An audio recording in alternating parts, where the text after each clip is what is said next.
What made us great in the old world could be our inertia in the new. We're going to try a lot more small ideas. Being out there, being relevant, being where people are. When you let everyone in to help solve problems, you have a lot more chances of hitting your target.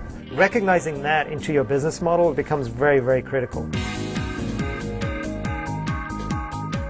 We do a lot of business on BestBuy.com, but there are ways to actually extend the brand beyond one big website. And Remix is fundamentally about putting the store where the people are, instead of saying to the people, come to our store.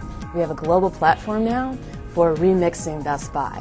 So we've taken down the walls around our data, we've opened it up to the world. And that means that developers, customers, business partners, and employees can help participate in how to tailor an experience that's going to be unique for the customer. And in that kind of world, the best way to work is to make sure that you cast your net wide to test as many assumptions as possible.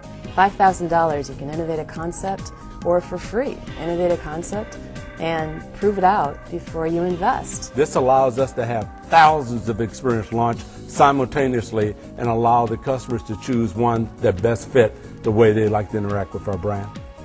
Best Buy had to rewire a bit to show up in those spaces. The first really big one is Supportopedia, which is a website that offers free support and service online and then ties that back into Best Buy for people to purchase the things that they may need.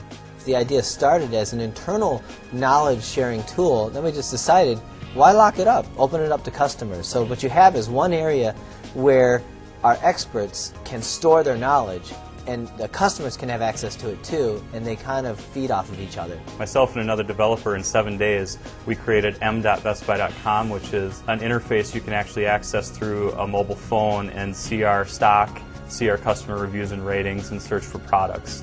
Gift Tag is a universal gift registry.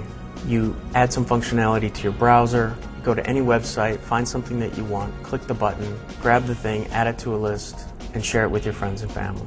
Another one is a simple search function that you can embed into iGoogle. So if you're looking for an item, you can actually do an embedded search that isn't on BestBuy.com. You can search BestBuy.com without being there, which is kind of neat. If there's a particular album you're waiting for or a game you're looking forward to the release on, you can put a widget into your iGoogle that lets you count down the days, hours, minutes, and seconds until that item releases. Spy is something I created from home, kind of in my nights. What Spy does is it aggregates a bunch of social media and it kind of puts it to a scroll on a screen. Spy came from what I saw was a need to explain to people kind of the social media thing going on the internet, how conversations are happening about brands, about people, about things. A lot of it is about brand engagement and brand metrics that have yet to be created. My team and I manage and moderate our community forum, our company's blogs, and our company's Twitters. We want to be a connected retailer, which we are becoming more and more every day. So engaging with customers on their personal blogs and forums, showing them that we're here to assist them before, during, and after a purchase. Some people in the marketing department actually set me up on something called Twitter, and then they actually set up a blog for me too called BarryJudge.com. I started just talking about what was going on at Best Buy. I put our advertising out there before it's done, so people get a chance to see it in its raw form. They get some idea as to why we're doing the advertising we're doing. The crowds have input. The crowds are not making the calls on what we should or shouldn't do. And I think that that's the important thing is to get as much input as you possibly can get and then make a decision.